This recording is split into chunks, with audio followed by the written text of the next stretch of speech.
자, 모두들 반갑습니다.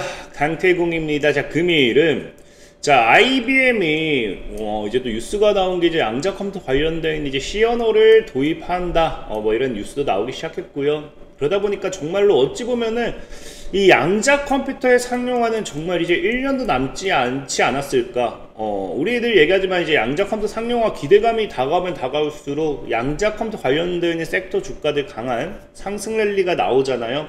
그렇기 때문에 저는 늘 말하는, 지금도 여러분들이 양자 컴퓨터를 먼 미래로 봤을 때는 빠질 때마다 모아가는 게 맞다라고 좀 생각하고 있어요. 자, 그러다 보니까 과연 이번에 이제 IBM의 사례와 함께 양자 컴퓨터가 왜 상용화가 임박했는지, 왜 우리가 모아가야 되는지, 거기에 대한 방송을 또 진행해 보려고 하니까, 자, 방송 전 늘 말씀드리는 여러분들의 좋아요, 구독하기, 댓글까지는 너무나 많은 힘이 된다 말씀드리면서, 자, 오늘의 방송 시작해 보도록 하겠습니다. 자, 일단은 뭐 여러분들도 알다시피 이제 과거 뉴스를 계속 보면 알겠지만 IBM이 26년까지는 양자 우위를 달성하겠다, 완전한 양자 우위 시대를 만들겠다라는 이야기를 하죠.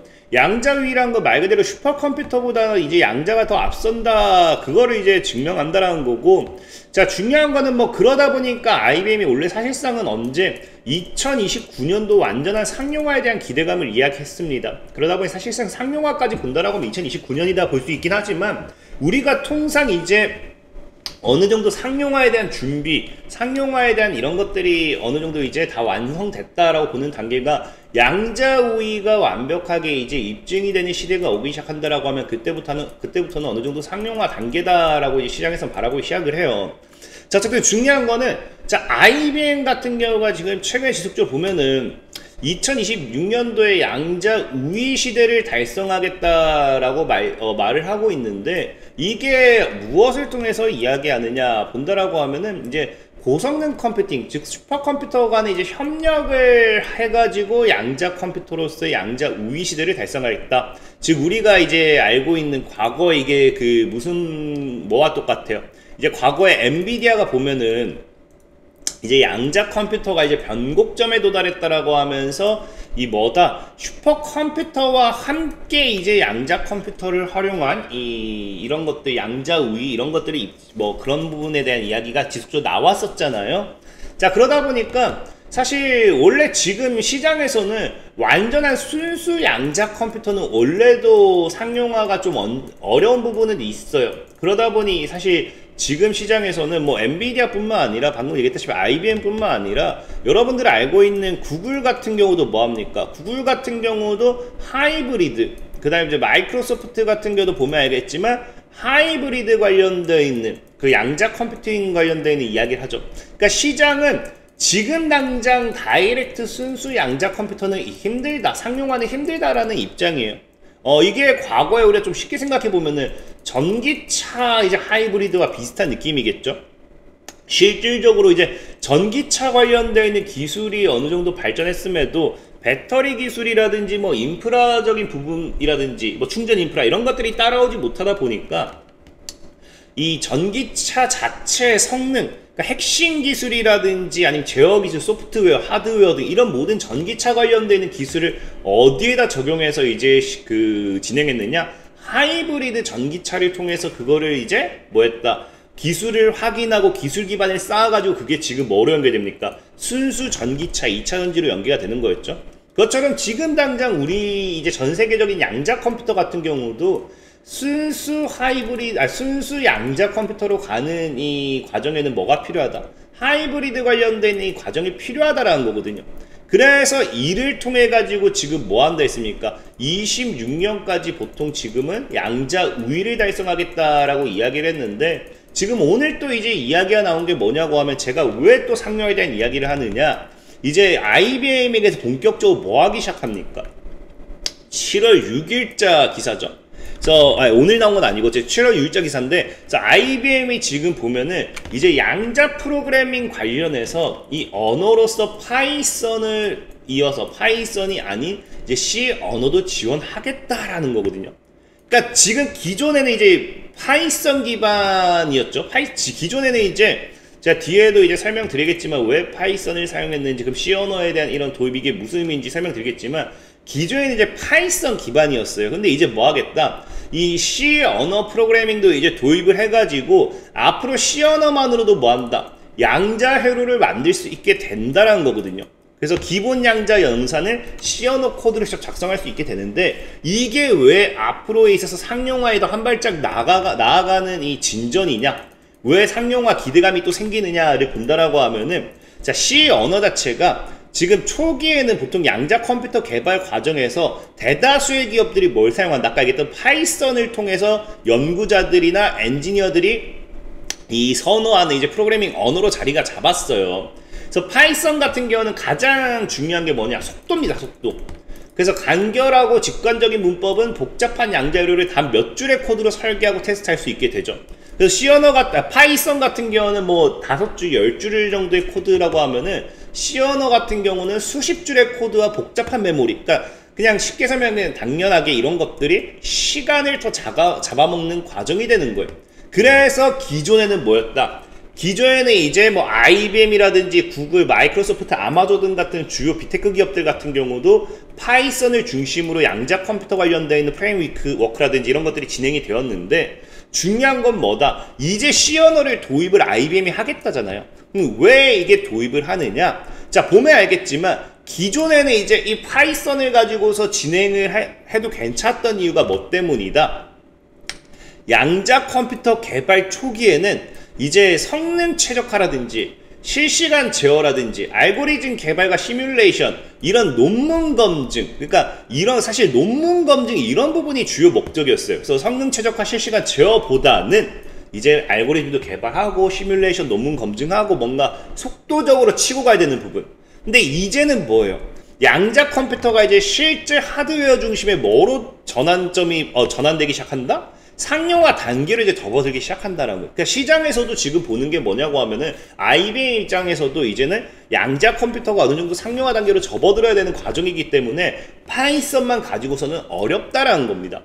그 C 언어를 통한 중요성도 지금 커지고 있고, 그러다 보니까 실시간 하드웨어 제어돼야 되고, 이제 당연히 상용화 돼야 되니까 고속 연산도 필요하고, 이런 것들이 늘어날수록 하드웨어 친화적인 언어가 필요해진다는 거겠죠. 그래서 실질적으로 이제 C 언어를 도입을 하면서 양자 하드웨어를 직접 제어하는 부분에 있어서 더 유리해지는 부분이고요. 속도에 대한 부분, 상용화 단계에서 이런 부분도 어느 정도 최적화할 수 있고요. 뭐 시스템 연계라든지 이런 것들도 따라오는 부분이에요. 그래서 어쨌든 지금 중요한 거는 이 IBM이 이제 C 언어를 도입을 함으로써 뭐를 준비하기 시작한다가 우리에게 의미가 있다? 양자 컴퓨터 상용화를 정말 본격적으로 준비하기 시작한다는 거 우리가 생각을 해야 된다는 겁니다.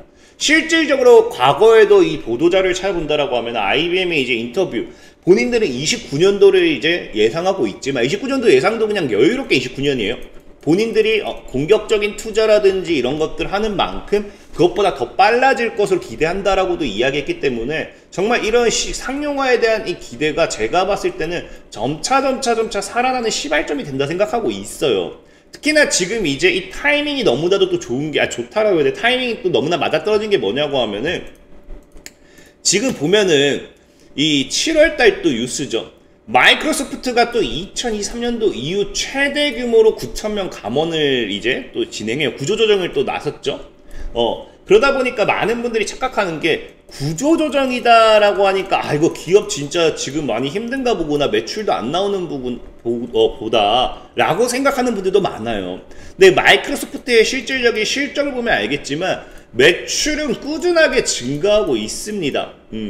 그 분기별로 봐도 이제 순이익도 증가하고 있고, 순이익도 지금 보면은 뭐 감소했다가 증가했다면서 어쨌든 연간으로 보면요, 그래도 순이익도 계속해서 내고 있어요. 25년도 같은 경우도 24년 대비해서는 조금 줄어들긴 했지만 순이익도 어쨌든 증가하고, 매출액은 크게 늘어나고, 이것 때문에 굳이 이제 그 감원을 해야 된다, 구조조정 해야 된다, 이건 아니거든요.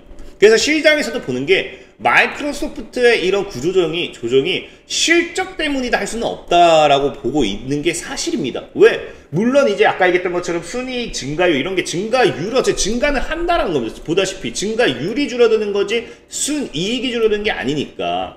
근데 문제는 뭐다? 이런 마이크로소프트가 구조조정하는 이유가 뭐 때문이다? 실적 악화에 대한 위기 대응이 아니라 이 클라우드 AI 생산성 소프트웨어 분야에서 이 실적도 유지하고 있고 모두 전망치를 상회했지만 그럼에도 이런 감축은 뭐 때문이다? 오히려 인원을 줄여서 비용을 막겠다, 절감을 하겠다. 그래서 비용을 절감을 함으로써 뭘 한다? 이 위기 타개가 아니라 절감된 비용을 통해 가지고 오히려 더 사업 구조 빠르게 전환하면서 더 투자하겠다. 차세대 시장 주도권을 확보하기 위한 전략적 투자, 더 많은 자금을 투자로 쏟아붓겠다는 하나의 전략으로 본다라는 거죠. 그래서 이 타이밍에 지금 뭐 한다? 오히려 지금 C 언어 도입이라든지 양자 컴퓨터 관련된 모멘텀이 나오니까 시장에서는 마이크로소프트가 양자 컴퓨터에 보다 공격적인 이제 추가적인 투자 전략이 나오는 게 아닌가? 이걸 또 생각을 해본다라는 거겠죠. 그래서 실질적으로 해서 지금 제일 중요한 거는 어쨌든 마이크로소프트지.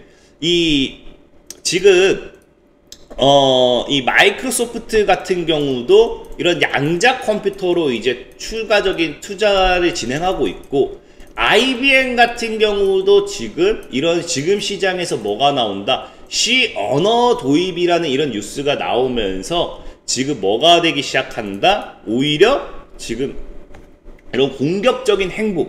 지금 이제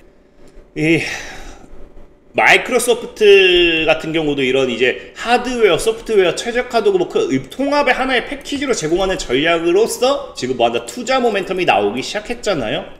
그래서 지금 이제 이런 것들이 본격적인 이제 양자 컴퓨터 관련되어 있는 기업들의 플랫폼 주도권 경쟁으로 이제 지나고 있는 추세예요. 그러다 보니까 이런 부분에 있어서 IBM도 이제 C 언어 도입하고 뭐하고 또 공격적으로 이런 또 경쟁에 뛰어든다라고 볼 수 있는 거고요.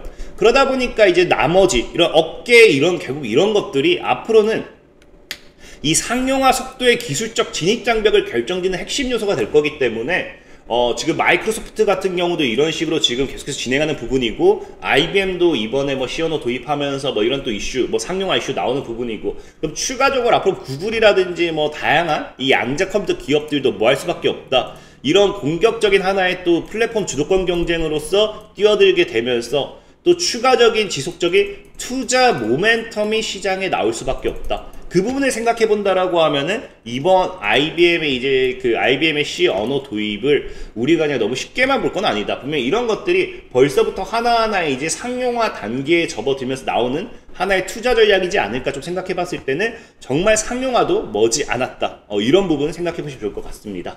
자, 지금까지 강태공이었고요. 여러분들 좋아요, 구독하기, 댓글까지 너무나 많은 힘이 된다 말씀드리면서 자, 모두들 안녕!